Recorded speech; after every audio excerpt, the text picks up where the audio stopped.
السلام علیکم ورحمۃ اللہ۔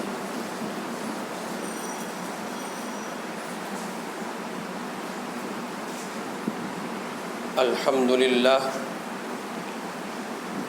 للہ نحمده ونستعینه ونستغفره ونؤمن به ونتوکل علیہ ونعوذ باللہ من شرور انفسنا ومن سیئات اعمالنا من يهده الله فلا مضل له ومن يضلل فلا هادي له ونشهد أن لا إله إلا الله وحده لا شريك له ونشهد أن سيدنا محمدا عبده ورسوله صلى الله عليه وعلى آله وأصحابه وبارك وسلم تسليما كثيرا، أما بعد فأعوذ بالله من الشيطان الرجيم، بسم الله الرحمن الرحيم، أولئك الذين امتحن الله قلوبهم للتقوى، وقال عليه الصلاة والسلام، إن الله اختارني واختار لي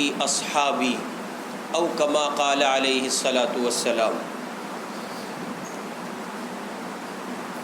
گزشتہ ہفتے اس عنوان کی مناسبت سے بات ہوئی تھی کہ ہمارے پڑوسی ملک پاکستان میں 10 محرم الحرام کو حضرات صحابہ کرام رضوان اللہ علیہم اجمعین کی شان میں گستاخانہ کلمات دہرائے گئے، کہے گئے، اور اہل سنت کے قلوب کو پارا پارا کیا گیا، اس لیے کہ جس قوم کے افراد نے یہ ناپاک اور گندی اور ذلیل حرکت کی، اس قوم کے نظریات میں، اس کے عقائد میں، اس کے افکار میں یہ بات شامل ہے کہ جب تک وہ حضرات صحابہ کی ایک بڑی جماعت کو مطعون نہیں کریں گے، اور جب تک صحابہ کرام رضوان اللہ علیہم اجمعین کی جماعت میں سے بالخصوص سیدنا ابو بکر و عمر و عثمان، سیدہ عائشہ، سیدنا امیر معاویہ رضی اللہ تعالی عنہم اجمعین اور بہت سے صحابہ، جب تک وہ ان پر اپنی زبان کو گندے طریقے پر نہیں کھولیں گے اور ان کو سب و شتم نہیں کریں گے، تو ان کے اپنے عقائد کی بنیاد پر تب تک کہیے کہ ان کی مجلسیں تکمیل کو نہیں پہنچیں گی اور ان کا دین مکمل نہیں ہوگا۔ جو ان کے یہاں دین کا خاکہ ہے، جو ڈھانچہ ہے، وہ تکمیل کو نہیں پہنچے گا۔ اسی کے ساتھ ساتھ میں نے یہ بات عرض کی تھی کہ ہمیں ان کے افکار و نظریات سے کوئی سروکار نہیں ہے۔ ہمارے مخاطب ہمارے وہ اہل سنت بھائی ہیں، اور ہمارا اہل سنت کا وہ مجمع ہے جس کا یہ نظریہ ہے کہ سیدنا ابو بکر صدیق رضی اللہ تعالی عنہ سے لے کر آخری درجے کے صحابی تک تمام تر صحابہ، اور صحابی کی تعریف کرتے ہوئے میں نے عرض کیا تھا جس نے بحالت ایمان محمد الرسول اللہ کی زیارت کی ہو، ملاقات کی ہو، صحبت حاصل رہی ہو، اور اسی حالت ایمان پر اس اللہ کے بندے نے اپنی جان کو اللہ کے حوالے کیا ہو۔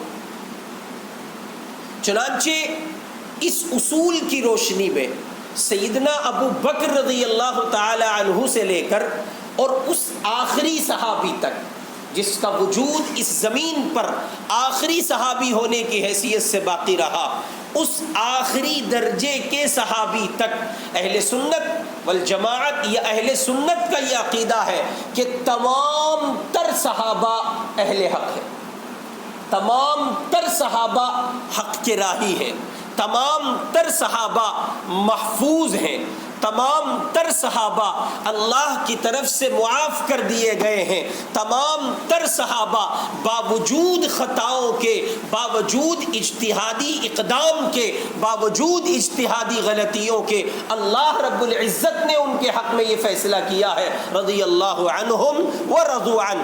اللہ ان سے راضی ہوا اور وہ اللہ سے راضی ہو گئے. اور ظاہر ہے کہ رضائے الہی ایسی قدیم شے ہے کہ جس کو اللہ کی رضا حاصل ہو جائے تو رضائے الہی کے حصول کے بعد اب اللہ کی ناراضگی اس بندے کے لیے، بالخصوص جب اللہ کی طرف سے یہ اعلان ہو کہ ہم ان سے راضی ہو گئے ہیں، اب یہ کہنا کہ ان کے حق میں کسی بھی طرح کا سب و شتم کرنا اور ان کے لیے کسی طرح کے ناروا الفاظ اپنی زبان سے استعمال کرنا جائز نہیں ہے. یہ ہم اہل سنت کا عقیدہ ہے. اور ہم نے عرض کیا تھا کہ ہمارے مخاطب بھی آپ ہیں. اہل تشیع سے ہمیں کوئی سروکار نہیں. اہل تشیع کے افکار و نظریات سے ہمیں کوئی سروکار نہیں، اور ان کی گفتگو اور ان کے عقائد اور ان کی کتاب اور ان کے نظریے اور ان کے فقہ اور ان کی بات سے ہمیں کوئی سروکار نہیں. وہ اپنی ایک دنیا، ایک تخیل، ایک کہانی، ایک مزاج، ایک ڈھانچہ بالکل الگ رکھتے ہیں. اہل سنت سے ان کو کوئی سروکار نہیں اور اہل سنت کو ان سے کوئی سروکار نہیں. اور جہاں تک عقائد اور نظریے کی بات ہے تو اہل تشیع کے لیے صاف لفظوں میں یہ بات آپ بھی اپنے کانوں تک پہنچا کر دل کی دنیا میں آباد کر لیجئے، اس کو بسا لیجئے کہ علماء اہل سنت کا تمام تر مسالک اور تمام تر طبقات اور پوری دنیا کے علماء اہل سنت کا یہ موقف ہے اور ان کا یہ فیصلہ ہے اور ان کا یہ نظریہ ہے اور ان کے یہاں یہ متفقہ فتویٰ ہے کہ جو آدمی صحابہ کی تکفیر کرے، صحابہ کی تنقیص کرے، صحابہ پر لعنت کرے، صحابہ کو گالی دے، وہ بلا کسی چوں چرا کے علماء اہل سنت کے یہاں کافر ہے. اس کا درجہ اسلام سے، اس کا اسلام سے کوئی واسطہ نہیں ہے، وہ خارج اسلام ہے. میں نے عرض کیا کہ اہل سنت کے یہاں، خوب یاد رکھیے اس جملے پر غور کیجئے گا، علماء اہل سنت کے یہاں صحابہ کو گالی دینے والا کافر ہے. میں الفاظ نقل کر رہا ہوں، آپ میرا ساتھ دیجئے اور زبان سے دہرائیے. صحابہ کرام رضوان اللہ علیہم اجمعین کو گالی دینے والا کافر ہے. صحابہ کو مطعون کرنے والا، صحابہ کو سب و شتم کرنے والا. چنانچہ علماء اہل سنت کے یہاں کسی ادنا درجے کے صحابی کے لیے بھی زبان کھولنا جائز نہیں ہے.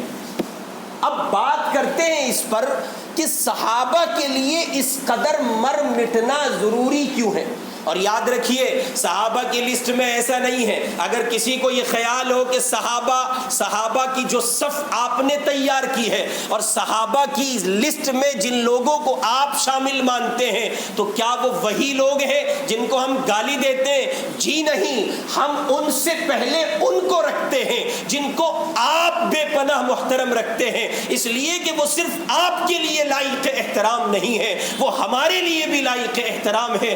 گلشن مصطفیٰ کا ہر پھول نرالا ہے. محمد الرسول اللہ صلی اللہ علیہ وسلم کے تمام تر صحابہ محمد الرسول اللہ کے گلشن کے پھول ہیں، اور ہمارا یہ عقیدہ ہے کہ تمام تر صحابہ حق کے راہی ہیں اور تمام تر صحابہ ابو بکر رضی اللہ عنہ سے لے کر آخری درجے کے صحابی تک تمام کے تمام صحابہ وہ ہیں جن کا اللہ نے امتحان لیا، ان کے قلوب کو جانچا، ان کی زندگی کو پرکھا، اور پھر مصطفیٰ کی صحبت کے نتیجے میں ان کو وہ قوت حاصل ہوئی اور وہ طاقت اللہ تعالیٰ نے عطا کی کہ وہ دنیائے اسلام کے لیے مشعل راہ کی حیثیت رکھتے ہیں. چنانچہ گزشتہ ہفتے ہم نے یہ بات عرض کی تھی کہ صحابہ کا دفاع کیوں ضروری ہے. تو بہت سنجیدگی کے ساتھ غور کریں اور بہت توجہ کے ساتھ غور کریں. یاد رکھیں صحابہ اللہ کی کتاب قرآن مقدس کے اولین مخاطب ہیں. یہ باتیں اصول کے طور پر ذہن میں رکھیں. صحابہ قرآن پاک کے لیے اس کے مخاطبین میں اولین مخاطب ہیں. یعنی اللہ تعالیٰ نے قرآن نازل کیا قرآن کی کوئی آیت نازل ہوئی، اللہ تعالیٰ نے اس میں اہل ایمان کو مخاطب کیا. اب اہل ایمان میں قیامت تک آنے والے مسلمانوں میں سب سے پہلے جو مخاطب ہیں وہ صحابہ ہیں، اور ان کے بعد پوری دنیا ہے. اس وقت آپ میرے مخاطب ہیں، میں آپ سے مخاطب ہوں، آپ سے ہم کلام ہوں، آپ مجھے سن رہے ہیں، میں آپ کو سنا رہا ہوں. ظاہر ہے کہ اولین مخاطبین میں آپ ہیں. آپ کے بعد جو آئے گا وہ آپ کے بعد ہی کا درجہ پائے گا، آپ سے پہلے کا درجہ اس کو نہیں دیا جا سکتا. اب ظاہر ہے کہ جو آدمی آپ سے بعد میں آیا ہے اور مجلس میں آپ اس کے مقابلے میں اولین مخاطب ہیں، تو یہ بات اپنی جگہ ڈیفینیٹلی مضبوط ترین بات ہے، اور یہ بات اپنی جگہ انتہائی مضبوط ہے کہ جو بات آپ نقل کریں گے وہ بات وہ بندہ نقل نہیں کر سکتا، اور جو بات آپ کی سنی جائے گی وہ بات اس کی، اور بات میں جو تقویت آپ کی ہوگی وہ بات میں تقویت اس کی. سوال کیوں؟ آخر کیوں ہے ایسا؟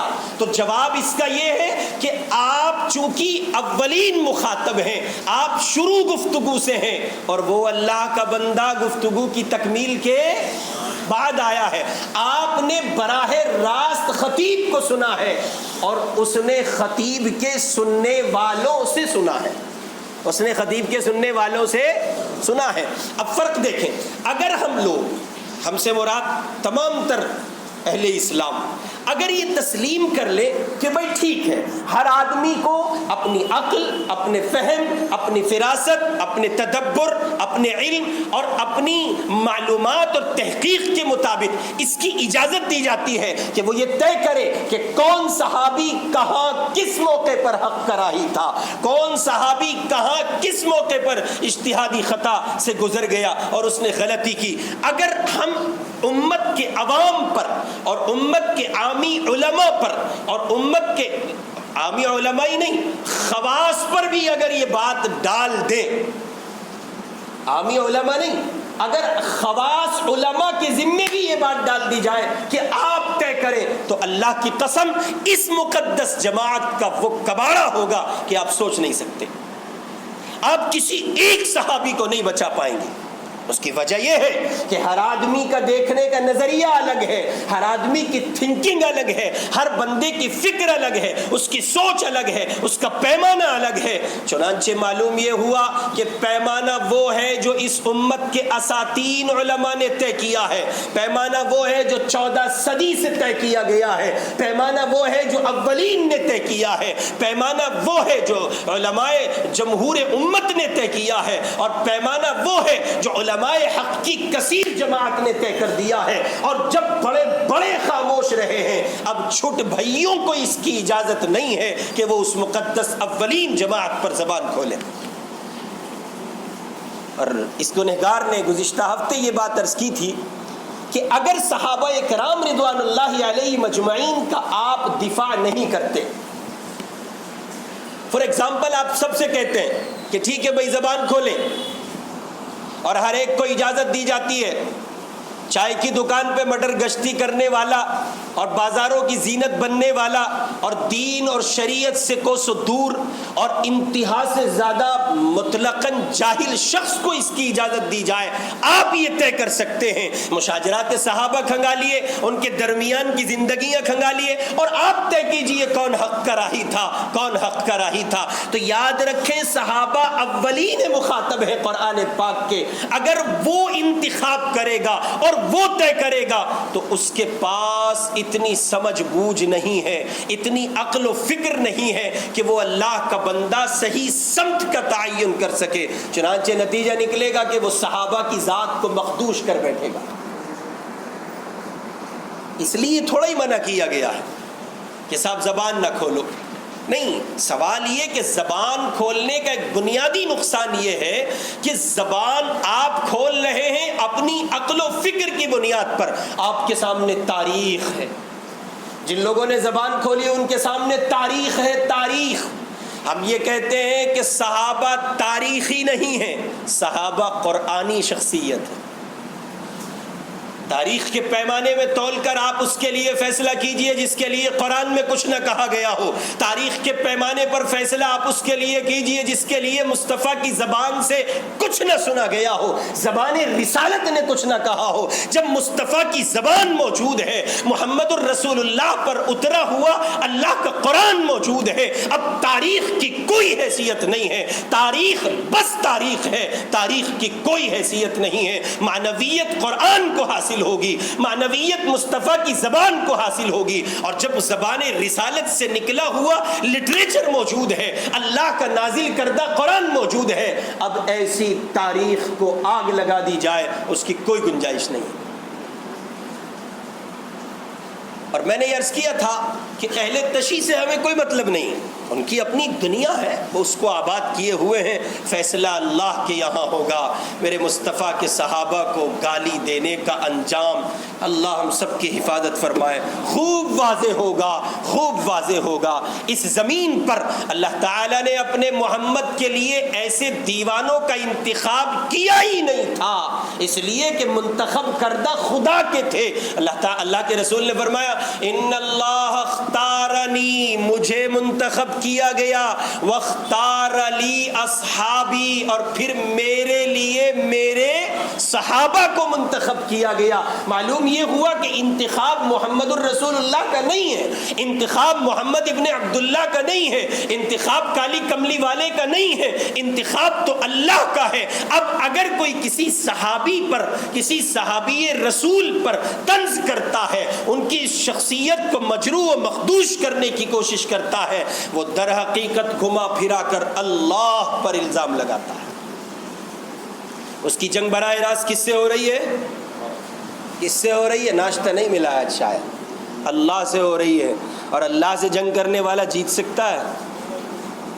اس لیے ہم آپ سے مخاطب ہو کر یہ بات عرض کرتے ہیں کہ آپ اپنے من کی دنیا میں اس عقیدے کو راسخ کر لیجئے اور اس بات کو قلب و جگر میں پنہا کر لیجئے, بسا لیجئے کہ ایک لمحے کے لیے کسی ادنا سے ادنا درجے کے صحابی رسول کے لیے آپ کے ذہن و گمان میں کسی طرح کا کوئی فاسد تخیل اور کسی طرح کا کوئی فاسد خیال بھی آ جائے, اس کو بھی آپ اپنے لیے روا نہ سمجھیں.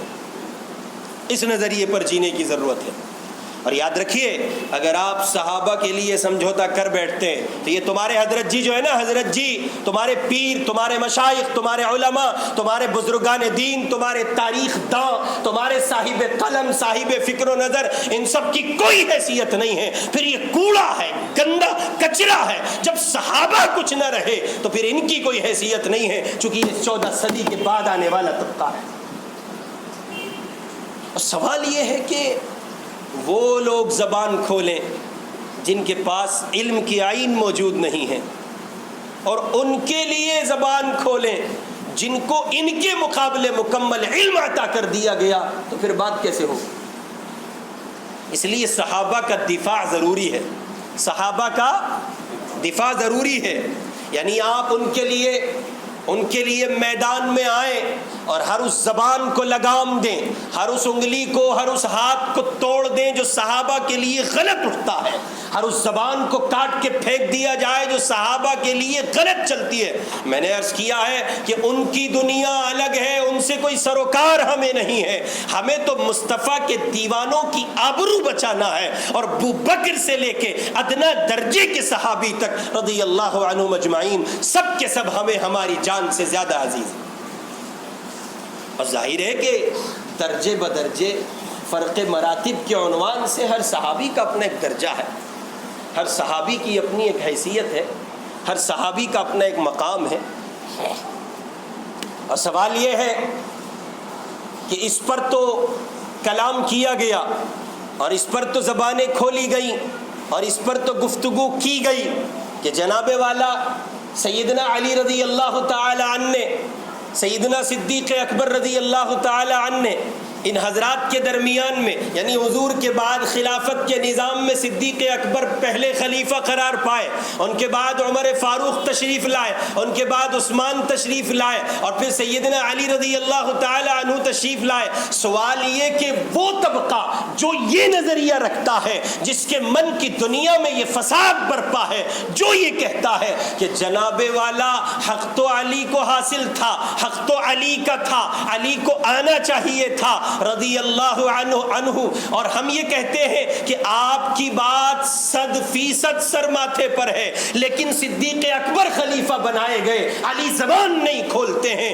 خلافت کو قبول کرتے ہیں، عمر فاروق بنائے گئے، علی تسلیم کرتے ہیں، عثمان بنائے گئے، علی تسلیم کرتے ہیں۔ جب مولا علی نے تسلیم کیا ہے، پھر آپ کی کوئی حیثیت نہیں ہے کہ آپ صدیق کی شخصیت کو نکار دیں، عمر فاروق کی شخصیت کو نکار دیں، عثمان غنی کی شخصیت کو نکار دیں۔ او علی کے مت والو، اگر تم علی کو تسلیم کرتے ہو تو علی کے فیصلوں کو تسلیم کیوں نہیں کرتے؟ معلوم یہ ہوا اگر علی کا فیصلہ تم نے تسلیم نہیں کیا تو تم علی کے نہیں ہو، تم کسی اور کے ہو، عبداللہ ابن سبا کی اولاد ہو، یہود کی نسل سے ہو، تم نہ علی کے ہو نہ ابو بکر کے ہو، تمہارے یہاں محمد کا گھرانہ دشمن کی حیثیت رکھتا ہے، دراصل تم اندر آستین میں چھپے ہوئے وہ سپولے ہو جنہوں نے 14 صدی سے میرے مصطفیٰ کے گھرانے کو مخدوش کیا اور میرے مصطفیٰ کے صحابہ کی زندگی کو اور ان کے کردار کو مخدوش کیا۔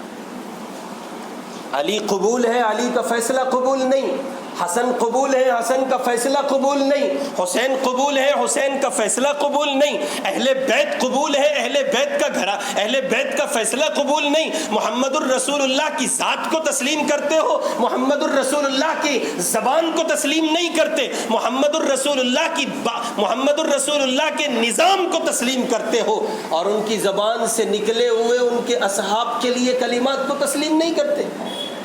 معلوم یہ ہوا یہ دوری روش ہے، یہ دورہ رویہ ہے، یہ انتہا سے زیادہ خطرناک چال ہے، جس میں جو پھنسا ہے وہ پھنستا چلا گیا ہے، اور جس نے اس میں اندر گھرنے اور جانے کی کوشش کی ہے اسے بچانے والا کوئی نہیں رہا۔ اس لیے میں عرض کر رہا ہوں صحابہ کا دفاع ضروری ہے، اور اس کی بنیادی وجوہات ہیں، انگلیوں پر شمار کیجئے۔ پہلی وجہ یہ ہے کہ صحابہ قرآن کے اولین مخاطب ہیں، میرے ساتھ دہرائیے، صحابہ قرآن کے اولین مخاطب ہیں۔ اگر آپ یہ مان لیتے ہیں کہ صحابہ نے دین پہنچانے میں کمی کی تو نعوذ باللہ، اگر آپ یہ مان لیتے ہیں کہ صحابہ حضور کے بعد صحابہ نہیں رہے تو نعوذ باللہ مسلمانوں تمہارے دین کی کوئی حیثیت نہیں۔ لاؤ کیا لاؤ گے؟ پھر دنیا تم پر انگلی اٹھائے گی، کفار تم کو للکاریں گے، اور وہ کہیں گے جن دیوانوں کے لیے، جن اپنے نبی کے پروانوں کے لیے تم یہ کہتے ہو کہ وہ مشکوک ہیں، ان کی ذات مشکوک ہے، جب وہ اولین مخاطب مشکوک ٹھہرے پھر تمہارے دین میں بھی کسی طرح کی صداقت موجود نہیں۔ تو پہلی وجہ یہ کہ صحابہ اولین مخاطب ہیں۔ اس پر تو بات کرنے کا میں موقع نہیں سمجھ رہا ہوں، اور آپ کو معلوم ہے اچھے سے کہ نبی پاک علیہ السلام نے فرمایا لا تسبوا اصحابی، میرے صحابہ کو برا مت کہو، اور صحابہ میں سب ہیں۔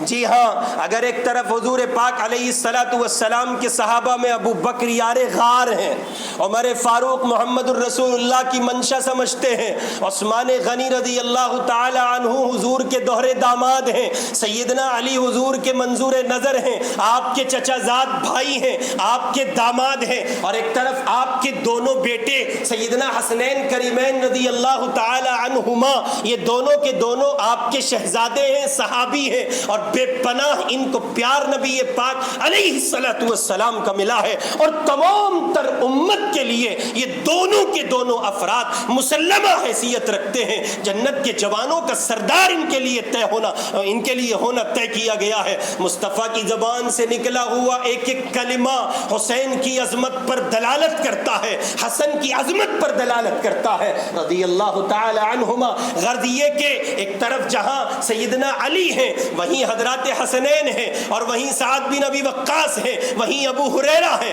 وہیں مغیرہ بن شعبہ ہیں، وہیں معاویہ ہیں رضی اللہ تعالی عنہم اجمعین، وہیں حضرت ابو سفیان ہیں۔ جی ہاں، ہمارا نظریہ یہ ہے کہ ہم محمد الرسول اللہ کے در سے بھی وابستہ ہیں اور ہم محمد الرسول اللہ کے گھر سے بھی وابستہ ہیں۔ ہمارے لیے اہل بیت ہماری جان سے زیادہ عزیز ہیں اور ہمارے لیے اہل میدان بھی ہماری جان سے زیادہ عزیز ہیں۔ محمد الرسول اللہ کے گھر والے بھی ہمیں درکار ہیں اور محمد الرسول اللہ کے ساتھی بھی ہمیں درکار ہیں۔ ہم گھر والوں کو بھی نہیں چھوڑ سکتے اور در والوں کو بھی۔ غرض یہ کہ بنیادی طور پر پہلا پوائنٹ یہ کہ ہم اگر صحابہ کی ذات پر کسی طرح کا شک و شبہ تسلیم کرتے ہیں تو پورے دین کا نظام شک کی دنیا میں چلا جائے۔ اس کی وجہ سمجھے آپ، اس کی وجہ ہے صحابہ قرآن کے اولین مخاطب ہیں، صحابہ رسول اللہ کے براہ راست شاگرد ہیں، حضور نے ان کو براہ راست پڑھایا ہے، وہ پہلے آنے والے ہیں اور ہم۔ دوسرا پوائنٹ اچھے سے یاد رکھیں، اس کو ذہن میں رکھیں، قرآن کہہ رہا ہے وَإِذَا قِيلَ لَهُمْ آمِنُوا كَمَا آمَنَ النَّاسِ قَالُوا أَنُؤْمِنُ كَمَا آمَنَ السُّفَهَاءُ۔ قرآن کہہ رہا ہے، اور جب کہا جاتا ہے ان کو ایمان لاؤ جس طرح ایمان لائے، سب لوگ تو کہتے ہیں کیا ہم ایمان لائے جس طرح ایمان لائے وہ بے وقوف؟ کفار مکہ نے صحابہ کو بے وقوف کہا اور یہ کہا کہ ان بے وقوفوں کی طرح آپ ہمیں ایمان لانے کا اشارہ کر رہے ہیں، ان کی طرح۔ ان سے مراد، ان کی مراد صحابہ تھے، انہوں نے صحابہ کو بے وقوف کہا تو اللہ تعالیٰ نے کہا الا انہم ہم السفہاء، صحابہ بے وقوف نہیں ہیں، بے وقوف تو تم ہو، صحابہ بے وقوف نہیں ہے، بے وقوف تو تم ہو جو اپنے آپ کو یہ سمجھتے ہو کہ تم ان سے بڑھ گئے ہو اور تمہاری حیثیت ان سے دو بالا ہو گئی ہے۔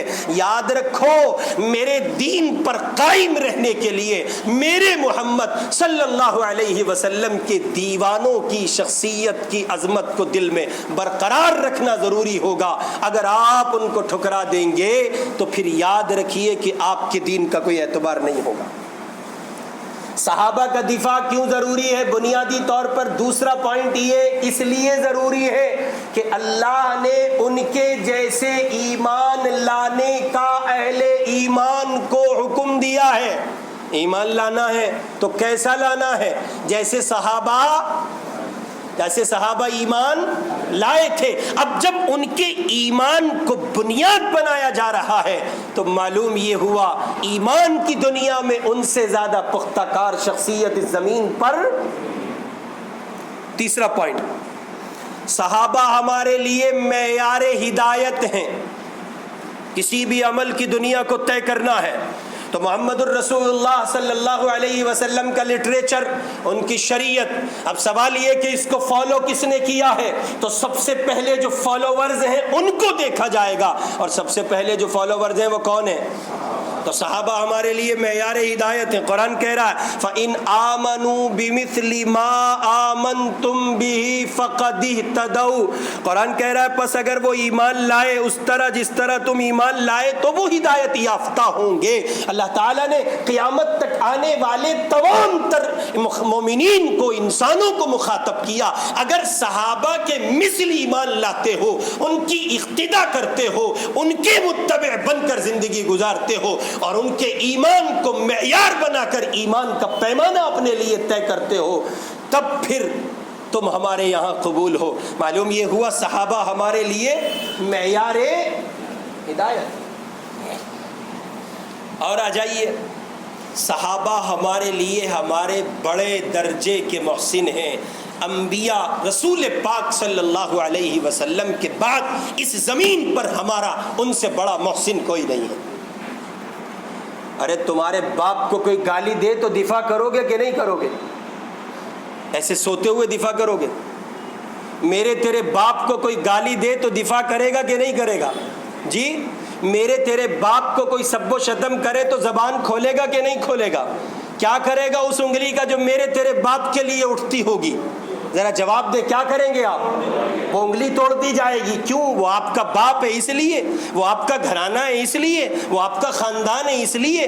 آپ اپنے خاندانی پس منظر کو، اس کی وجاہت کو بچانا ضروری سمجھتے ہیں. آج محمد الرسول اللہ کے دیوانوں پہ انگلی اٹھتی ہے اور آپ کا دل ہے کہ اس اٹھی ہوئی انگلی کو تسلیم کرتا ہے. یہ ایمان کے مٹے جانے کی کھلی دلیل ہے. اس لیے ہم آپ سے، اپنے مجمع سے مخاطب ہیں.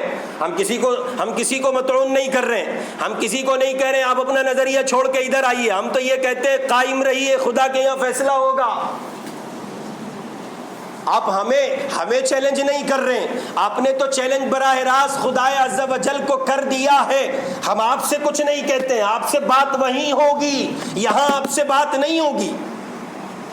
ہم تو اپنے مجمع سے مخاطب ہیں، اہل سنت سے مخاطب ہیں. اہل سنت میں دیوبندی بھی ہیں، بریلوی بھی ہیں، اہل الحدیث بھی ہیں. خوب اچھے سے یہ بات یاد رکھیے، تمام تر مسالک، مکاتب فکر اور تمام تر علماء اہل سنت کے تمام تر طبقات کے بعد، تمام تر طبقات کے یہاں مسلمہ بات ہے یہ کہ کسی صحابی کے لیے کسی طرح کی کوئی ناروا بات کے لیے زبان کھولنا ہمارے لیے جائز.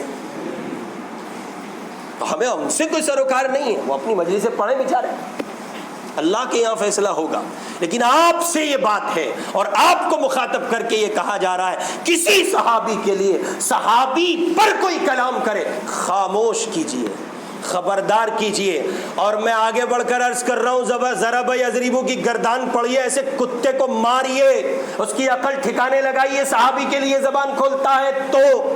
اور میں نے گزشتہ ہفتے واضح کیا تھا، یزید سے ہمیں کوئی سروکار نہیں، یزید سے ہمیں کوئی بحث نہیں. آپ جہاں چاہیں یزید کو رکھیں، ہمیں کوئی اس سے بحث نہیں ہے. ہمارے اکابر کے یہاں دونوں نظریات ملتے ہیں، سکوت بھی ملتا ہے، لعنتیں بھی ملتی ہیں. ہمارے بزرگوں نے یزید کو لعن طعن بھی کیا ہے اور اس پر خاموشی اختیار بھی کی ہے. ہم یہ بات واضح کر دینا چاہتے ہیں، یزید کو جو چاہیں کہیں، لیکن ہم یزید کو برا کہتے کہتے حضرت سیدنا امیر معاویہ تک آپ کو جانے نہیں دیں.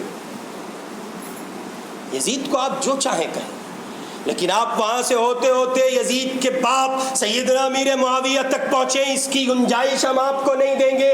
جی ہاں، ہم وہ قلم توڑ دیں گے، ہم وہ زبان کھینچ لیں گے، ان ہاتھوں کو شانوں سے جدا کر دیا جائے گا جو محمد الرسول اللہ کے دیوانوں پہ انگلی اٹھائیں گے. چوتھا پوائنٹ عرض کیا ہے میں نے، صحابہ ہمارے سب سے بڑے محسن ہیں، ان کا احسان ہے. آپ یہاں بیٹھے ہیں ہندوستان میں، ہندوستان کے کیپٹل دلی کے جمنا پار کے نئے سیلم پور کے چوہان بانگر کی گلی نمبر 3 میں آپ بیٹھے ہیں. حضور پاک علیہ الصلوۃ والسلام نے وہاں کوہ صفا پر کھڑے ہو کر اعلان کیا، یا ایھا الناس، اے لوگو، قولوا لا الہ الا اللہ، ایک اللہ کا اقرار کر لو، مجھ محمد کو آخری نبی تسلیم کر لو، تفلحو. یہ پیغام آپ تک اس ہندواڑے میں کہاں سے پہنچا؟ اگر صدیق اسے قبول نہ کرتے، عمر قبول نہ کرتے، عثمان قبول نہ کرتے، علی قبول نہ کرتے، حسنین قبول نہ کرتے، سعد بن ابی وقاص قبول نہ کرتے، عشرہ مبشرہ قبول نہ کرتے، اصحاب بدر و احد و تبوک قبول نہ کر. جی ہاں، اگر صحابہ نے قبول نہ کیا ہوتا تو آپ کسی مندر میں گھنٹا بجا رہے ہوتے، وہ یہاں نہ پہنچے ہوتے، آپ کو ایمان نہ ملتا، وہ یہاں نہ آئے ہوتے. یہ ایمان ان کی سوغات ہے، یہ ایمان ان کا صدقہ ہے، یہ ایمان ان صحابہ کی دین ہے. جی ہاں، اس زمین پر محمد الرسول اللہ اور ان کے گھرانے کے بعد صحابہ کی جماعت ہمارے لیے سب سے بڑی محسن ہے. اپنے محسنین کا دفاع کریں گے کہ نہیں کریں گے؟ جی ہاں. اور دفاع کے لیے میں نے بنیادی پوائنٹ عرض کیا ہے کہ اپنی ذات میں صحابہ کو بسا لو. یہ پہلا دفاع ہے.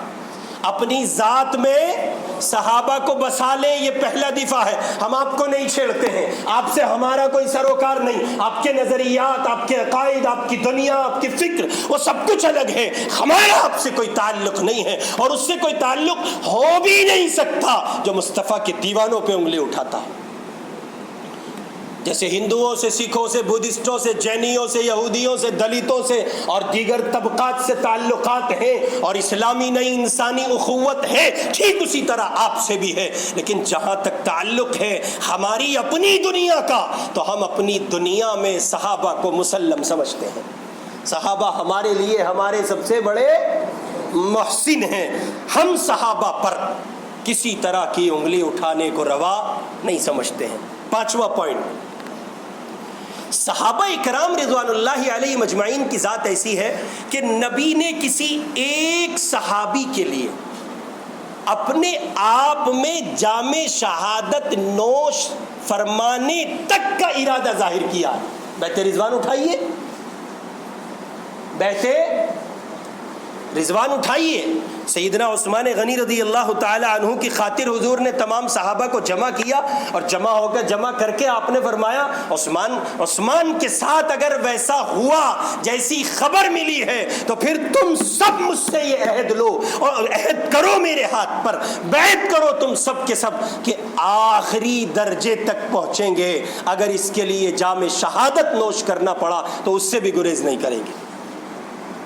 تو معلوم یہ ہوا کہ صحابہ کرام رضوان اللہ علیہ مجمعین کی جماعت وہ ہے جو اپنی جان قربان کرنے کے لیے ہم وقت مصطفیٰ پر تیار رہتی تھی. صحابہ ہمارے لیے سب سے بڑے محسن ہیں. 4تھا پوائنٹ، اور صحابہ حضور پر اور حضور کے دین پر، اللہ کے نظام پر سب سے پہلے جان قربان کرنے والے افراد ہیں.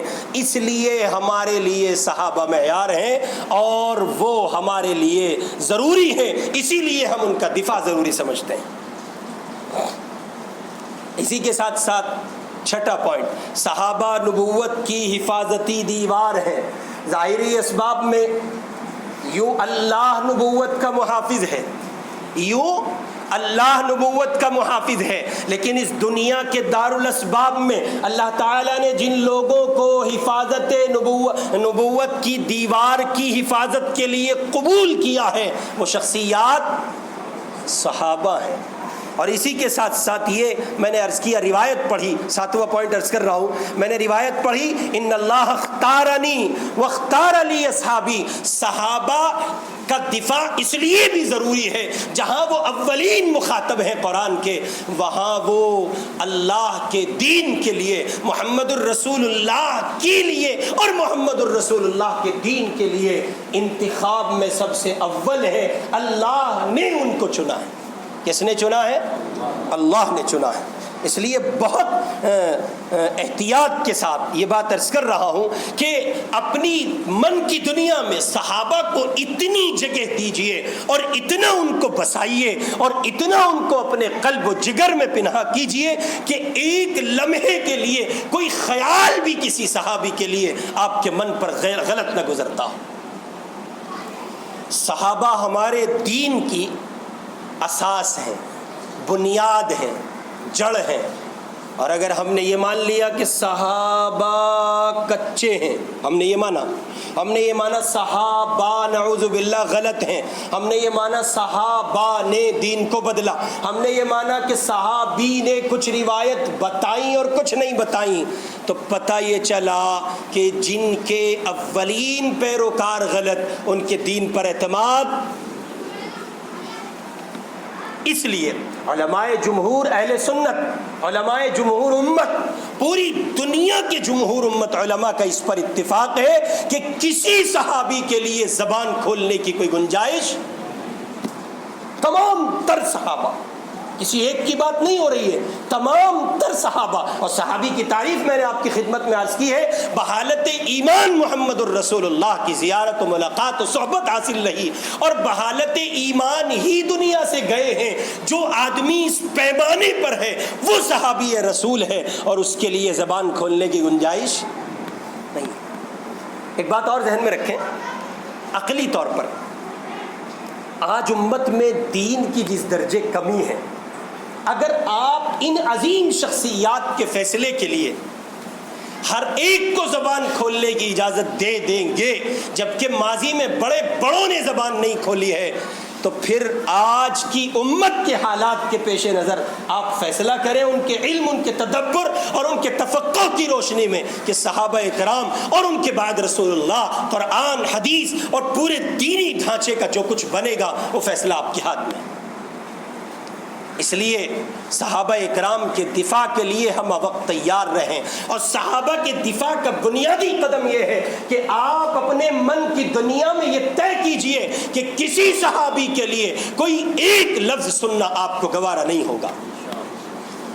اس پر گامزن رہیے، اس پر قائم رہیے، اور دین کی اور دینی تشخصات کی اور دینی اساس کی اور دینی ڈھانچے کی حفاظت کے لیے معین بنیے۔ اپنے آپ کو صحابہ کے دفاع میں ایک سپاہی کی حیثیت سے کھڑا کیجئے، اور ہر آن تیار رہیے اس پر کہ آپ ابو بکر کی عزت پر، عظمت پر، آبرو پر قربان ہو جائیں، آپ عمر فاروق کی آبرو پر قربان ہوں، آپ عثمان غنی کی آبرو پر قربان ہوں، آپ علی المرتضیٰ کی آبرو پر قربان ہوں، آپ اہل بیت کی آبرو پر قربان ہو، آپ محمد کے گھرانے پر قربان ہو، اور آپ محمد کے در والوں پر قربان ہو۔ اس کے لیے تیار رہیے اور اپنے آپ میں فیصلہ کیجئے۔ آخری بات عرض کر رہا ہوں، مشاجرات صحابہ، بالکل یہ آخری میخ ہے، کیل ٹھوکنے کی حیثیت سے بات کر رہا ہوں۔ مشاجرات صحابہ میں آپس میں کچھ ہوا، صحابہ میں آپس میں